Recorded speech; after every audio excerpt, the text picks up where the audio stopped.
ہم اپنا آج کا سبق شروع کرتے ہیں۔ اعوذ باللہ من الشیطان الرجیم، بسم اللہ الرحمن الرحیم۔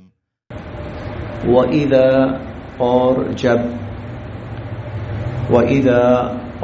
جب قیل کہا جاتا ہے، وَإِذَا قیل اور جب کہا جاتا ہے، لہم ان سے، اور جب ان سے کہا جاتا ہے یعنی یہود سے کہا جاتا ہے، آمنو تم ایمان لاؤ، آمنو تم ایمان لاؤ، بما اس پر جو، بما اس پر جو، انزلا نازل کیا، اللہ تعالی نے۔ وَإِذَا قِيلَ لَهُمْ اور جب ان سے کہا جاتا ہے، آمنوا بما انزل اللہ جو اللہ نے نازل کیا ہے اس پر ایمان لاؤ، اس کو مانو، اس کو تسلیم کرو۔ قالوا وہ کہتے ہیں، نؤمنو ہم تو ایمان لاتے ہیں، نؤمنو ہم تو ایمان لاتے ہیں، بما اس پر جو، انزلا نازل کیا گیا، اتارا گیا، علینا ہم پر۔ وہ کہتے ہیں ہم تو اس پر ایمان رکھتے ہیں، اس کو مانتے ہیں جو ہم پر نازل کیا گیا۔ وَيَكْفُرُونَ اور وہ انکار کرتے ہیں، وَيَكْفُرُونَ اور وہ انکار کرتے ہیں، بما اس کا جو، وراء وراء علاوہ، ہو اس کے، اور اس کے علاوہ جو کچھ ہے یہ اس کا انکار کرتے ہیں۔ قالوا نؤمن بما انزل علینا وہ کہتے ہیں ہم تو ایمان رکھتے ہیں اس پر جو ہم پر نازل کیا گیا، وَيَكْفُرُونَ بِمَا وَرَاءَهْ اور جو کچھ اس کے علاوہ ہے یہ لوگ اس کو نہیں مانتے، اس کا انکار کرتے ہیں۔ وَهُوَ حالانکہ وہ، الحق بالکل برحق ہے، یعنی جس پر ایمان لانے کی دعوت دی جا رہی ہے وہ حق ہے، وہ بالکل برحق سچ ہے، مصدقاً اور تصدیق کرنے والا ہے، مصدقاً اور تصدیق کرنے والا ہے، لما اس کی جو، معہم ان کے پاس ہے، مصدقاً لما معہم اور جو کتاب ان کے پاس ہے تورات، یہ قرآن اس کی تصدیق کرتا ہے، اس کو سچ قرار دیتا ہے۔ قل اب فرمائیے، قل آپ فرمائیے، آگے چونکہ سوال ہے اس لیے ہم کہہ سکتے ہیں قل آپ ان سے پوچھیے، آپ پوچھیے ان سے، فلما فلما تو پھر کیوں، فلما پھر کیوں، تقتلون تم قتل کرتے رہے، فلما تقتلون پھر تم کیوں قتل کرتے رہے، انبیاء انبیاء اللہ پھر تم اللہ کے انبیاء کو کیوں قتل کرتے رہے، من قبل اس سے پہلے، تو اس سے پہلے انبیاء علیہم السلام کو تم قتل کیوں کرتے رہے، ان اگر کنتم ہو تم، مؤمنین ایمان والے، ان کنتم مؤمنین اگر تم ایمان والے ہو۔ یہاں پر یہود کے ایمان نہ لانے کا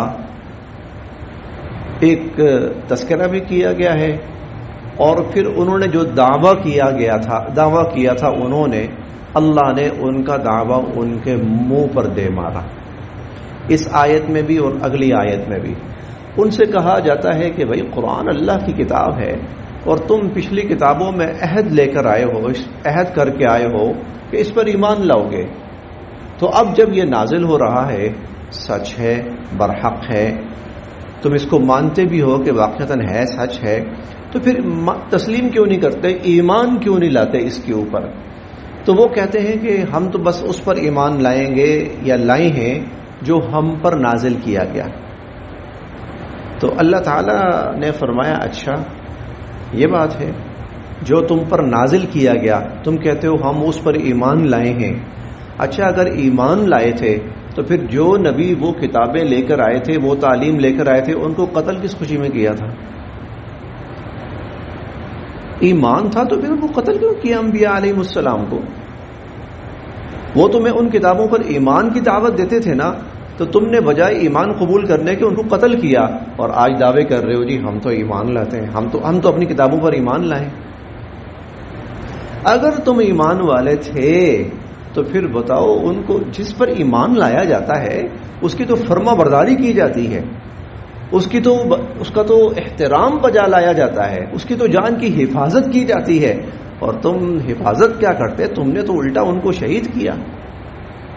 فَلِمَ تَقْتُلُونَ انبیاء اللہ، ہم بار بار پڑھ رہے ہیں، کہیں پر بھی یہ نہیں آیا کہ انہوں نے اللہ کے نبی کو قتل کیا، کہیں پر بھی یہ نہیں آیا، بلکہ آتا ہے انہوں نے اللہ کے نبیوں کو قتل کیا۔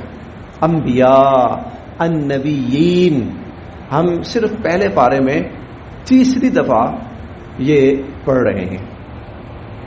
اچھا چوتھے پارے میں ہم ایک بات اور بھی پڑھیں گے، چونکہ ملتی جلتی بات ہے کہ الذین قالوا ان اللہ عہد الینا الا نؤمن لرسول حتی یأتینا بقربان تأکلہ النار۔ ان سے جب کہا جاتا تھا حضور علیہ الصلوۃ والسلام اللہ کے نبی ہیں، قرآن اللہ کی کتاب ہے، اس پر ایمان لاؤ، تو یہ کہتے تھے اللہ نے ہمیں حکم دے رکھا ہے کہ اس وقت تک ایمان نہیں لانا جب تک کہ ہم تمہارے پاس گائے نہ لائیں، ان اللہ نؤمن حتی یأتینا بقربان، ایسی قربانی نہ لائیں جسے آگ کھا جائے۔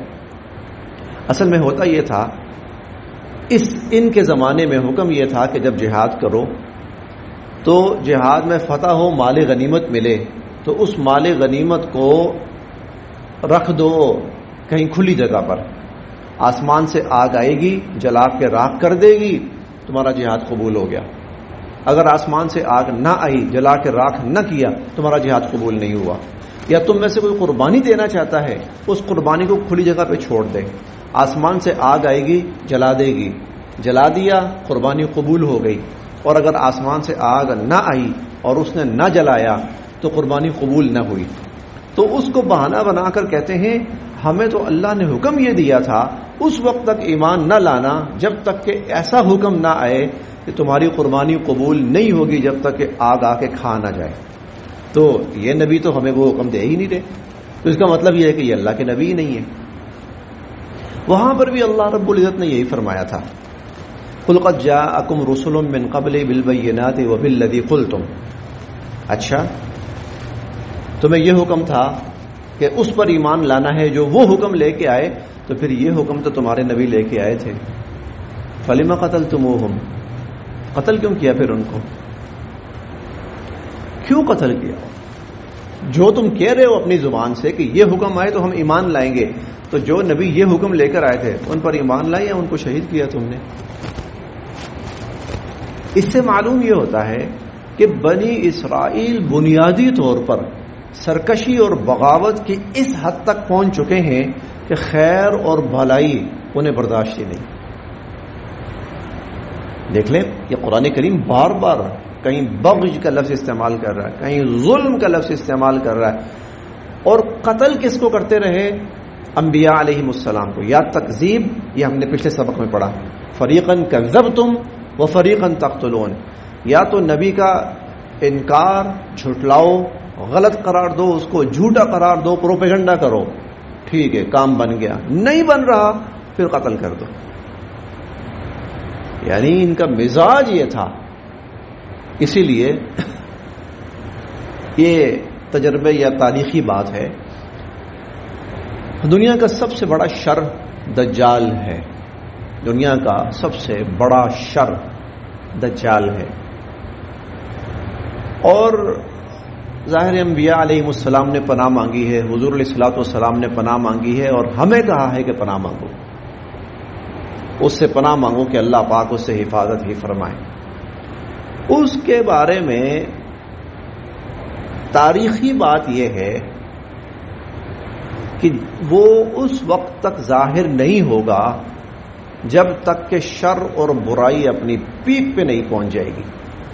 اور شر اور برائی کا پیک پر پہنچنا یہ اس بات کی علامت ہوگی کہ جب تک خیر ختم ہونے کے قریب نہ آ جائے. خیر ختم ہونے کے ایک بہت بڑی علامت اس کی یہ ہے کہ معاشرے کے اندر بے حیائی اتنی عام ہو جائے کہ حیا والا شخص وہ عیبدار سمجھا جائے، قصوروار اور غلط سمجھا جائے. یہ ایک بڑا غلط لفظ ہے، میں نہیں چاہتا کہ یہاں کہوں، لیکن دجال کے آنے کی شرائط میں سے ایک شرط یہ ہے کہ دنیا کو سیکس فری کر دینا ہے. جی چنانچہ اس کے لیے آپ دیکھ لیں دنیا کہاں تک پہنچ چکی، اسپیشلی اس حوالے سے، کیونکہ وہ شیطان کا سب سے بڑا نمائندہ ہے. شیطان نے سب سے پہلا حملہ انسان پر جو کیا تھا جنسی حملہ تھا. انسان سے حیا ختم کرے اور انسان کو بے حیائی کے راستے کی طرف ڈالے. شیطان کا پہلا حملہ جنسی تھا، شیطان کا سب سے بڑا نمائندہ. تو خیر جب تک ختم نہیں ہو جاتی اور شر جب تک غالب نہیں آ جاتا مکمل طور پر، دجال ظاہر نہیں ہوگا. اور دجال جس قوم میں ظاہر ہوگا اور جو قوم اس کو اپنا نجات دہندہ مانتی ہے وہ یہود ہے. منتظر ہیں، جس طرح ہم دعا مانگتے ہیں نا، یا اللہ سیدنا عیسیٰ علیہ السلام کو نازل فرما، امام مہدی کو ظاہر فرما، ہم دعا مانگتے ہیں. وہ کیا دعا مانگتے ہیں؟ یا اللہ دجال کو، الملک المسیح الدجال، یہ پورا لفظ ہے ان کے ہاں، الملک المسیح الدجال، یہ نجات دہندہ کے طور پر جو رتبہ اور مقام ہم عیسیٰ علیہ السلام کو دیتے ہیں وہ مقام اور رتبہ وہ دجال کو دیتے ہیں. وہ تو ان کی کوشش کیا، اب یہ سارا آپ پچھلا پڑے ان کا مزاج. اور چھٹے پارے میں تو اللہ پاک ایک نا بڑی تفصیل کے ساتھ ایک ہی جگہ پر، مختصر الفاظ بھی ہیں لیکن ایک ہی جگہ پر ان کا ایک ایک ایک جرم الگ الگ کھول کھول کے نکھار کے بیان فرمائیں گے. لیکن یہاں پر بھی جو ان کا مزاج سمجھ میں آ رہا ہے وہ یہ ہے کہ اللہ کی طرف سے آنے والی خیر بھلائی، چاہے وہ انسانوں کی شکل میں ہو، چاہے وہ احکامات کی شکل میں ہو، چاہے وہ کتابوں کی شکل میں ہو، انہیں گوارا نہیں، انہیں قبول نہیں ہے. دیکھتے ہیں جی پھر وَإِذَا قِيلَ لَهُمْ، اور جب ان سے کہا جاتا ہے آمنو، ایمان لاؤ، بما انزل اللہ، اس پر جو اللہ نے نازل کیا ہے. قالو، وہ کہتے ہیں نؤمنو، کہ ہم تو ایمان لاتے ہیں، بما انزل علینا، اس پر جو ہم پہ اتارا گیا، ویکفرون بما وراءہ، اور جو کچھ اس کے علاوہ ہے وہ اس کا انکار کرتے ہیں. وہو الحق، حالانکہ وہ سراپا سچ اور حق ہے. مصدقا لما معہم، اور جو کتاب ان کے پاس موجود ہے یہ قرآن اس کی تصدیق کر رہا ہے. قل، آپ ان سے فرمائیے، فلم تقتلون انبیاء اللہ من قبل، تو اس سے پہلے انبیاء علیہم السلام کو قتل کیوں کرتے رہے؟ ان کنتم مؤمنین، اگر تم ایمان والے ہو. وَلَقَدْ، اور یقیناً، جاء، تشریف لائے، کم، تمہارے پاس، موسیٰ، حضرت موسیٰ علیہ السلام. وَلَقَدْ جَاءَكُمْ موسیٰ، اور حضرت موسیٰ علیہ السلام تمہارے پاس تشریف لائے، بالبینات، واضح نشانیوں کے ساتھ، واضح دلائل کے ساتھ، واضح احکامات کے ساتھ. ثم، پھر، اتخذتم، تم نے بنا لیا، العجل، بچھڑے کو معبود. ثم اتخذتم العجل، پھر تم نے بچھڑے کو معبود بنا لیا. من بعدہ اس کے بعد، وانتم اور تم، ظالمون لفظی معنی ہے ظلم کرنے والے، تم ظالم تھے، اور قرآن کریم نے شرک کو ظلم قرار دیا ہے، ان الشرک لظلم عظیم، سب سے بڑا ظلم شرک ہے۔ تو اگر اس معنی کو لیں، اور وہ معنی یہاں سوٹ بھی کرتا ہے بالکل، کیونکہ انہوں نے بچھڑے کو معبود بنا کر شرک کا ارتکاب کیا تھا، تو پھر ترجمہ یہ ہے مناسب ہے وَأَنْتُمْ ظَالِمُونَ، اور تم مشرک بن گئے تھے۔ دعویٰ کیا تھا؟ ہم اس پر ایمان لاتے ہیں جو ہم پر نازل کیا گیا۔ اچھا، دعویٰ ایمان کا کر رہے ہو، کرتے شرک رہے ہو، دعویٰ ایمان کا اور کرتے شرک رہے ہو، دعویٰ ایمان کا اور کرتے کیا رہے ہو؟ قتل انبیاء۔